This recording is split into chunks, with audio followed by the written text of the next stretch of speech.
think 17th century. 17th century, 1600s. Yeah. So Tomas and I, there's the deli on the left and Louis on the right.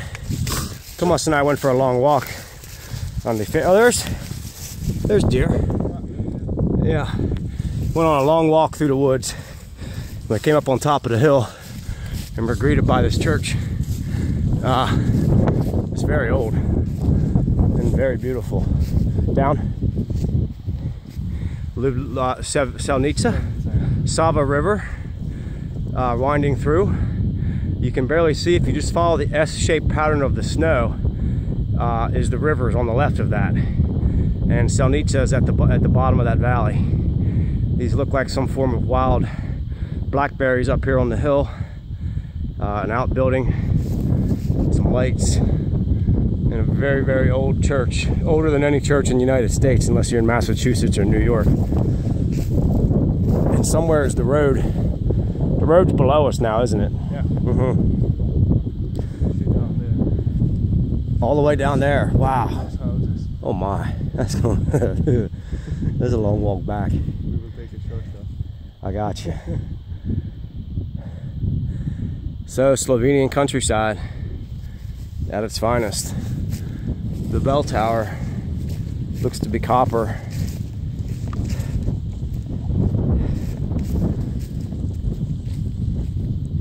Oh my goodness. Yes, old churches everywhere. There's something like 2,000 churches in this valley. Roman Catholic. That's a small amount of Orthodox. Maribor has a big Jewish population. Ljubljana has a few Muslims. There's very few in the country. And you can see this thing is, oh my goodness. Apple tree, iron door, slate roof. Is it open, Tomas? No. It's closed? It's closed, yeah. No, but I mean, it still functions. Yeah, it still functions. Right. Twice a year, I think, 3 times a year. There's a mass. Well, it's in Slovene, obviously, but this must be pictures of what's inside. Yeah, exactly. Yeah. And it doesn't look like I'll be able to see it, but that's okay. It's gorgeous. This is the bell. This is the bell. Oh my. If you want to ring the bell. Well, you allowed? Yeah. You can do it. But you will have to push it a bit harder.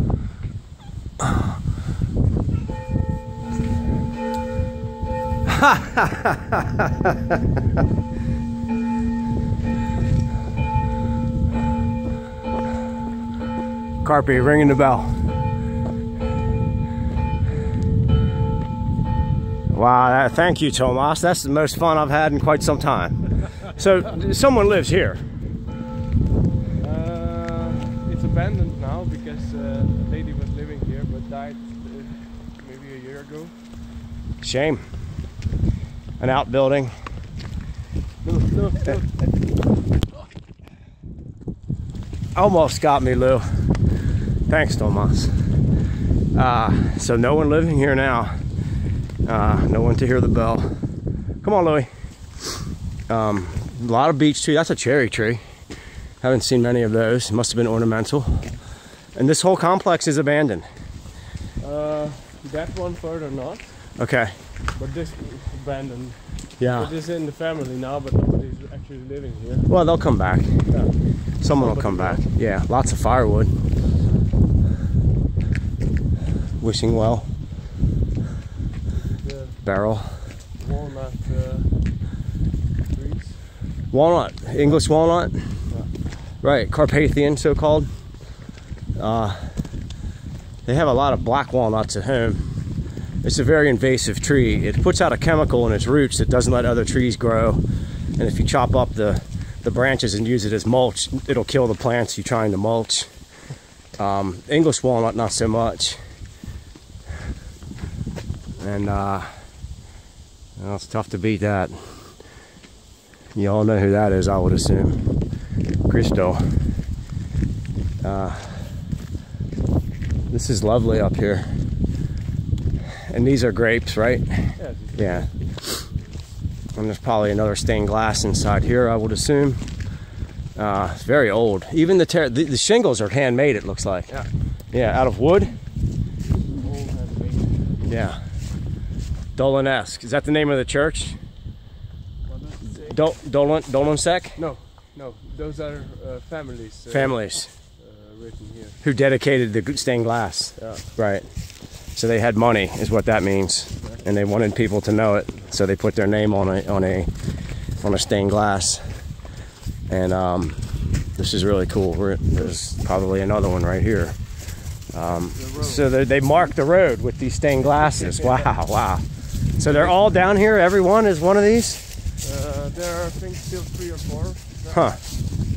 And these are the water sources here. Oh, okay. For the whole valley? No, just for this part. Okay. And they are wells? Huh? They're wells? They drill wells, yeah. Spring is hard to find here, I would assume. You have to go down pretty deep to get water. But with all the snow melt, actually, the ground table is pretty high with all the melt water. Yeah. So everywhere are vineyards and... The area is really a lot of water. Right. Well, the river's only a mile away. And Dulcic family. Yeah. Looks like it says 96 on it. I don't know if that's 1896, 1996, 1796. Renewed. Some of them were renewed. Yeah, restored, Yeah. so to speak. And these are markers of the road. So I guess people used to take a horse-drawn cart or walk up this hill. And that's a shame. Oh, it's for this. Right. Yes. It's a candle for the Zuzek family. And looks like the Virgin Mary. Here's some shingles piled up on the ground. See, that's new. They're the old ones. That's the new ones. Yeah. Yep. Some were in pretty bad shape, so they made it new. Yeah. This is very old. These shingles. I don't even want to touch them because they're going to break. If you even look at them, they're going to disintegrate. LP Oblak family, and looks like restored in 1998. So these markers line the whole trail up to the church, and it's pretty interesting. We don't see that at home, Tomas. What's this right here? Pig? It's got grass in it. Yeah, difficult to say. No, it's not a pig. No, fox maybe. Yeah, something like that. It's had a blade of grass sticking out of it. Only too many vegetarian foxes. Yeah, there's more. We saw a couple. There's wild pigs living here, and they root for worms and beetles and whatnot, and tear up the road. And everywhere you're walking in snow, and all of a sudden there's big piles of leaves. The pigs do that. So we're gonna turn off the camera because people live here.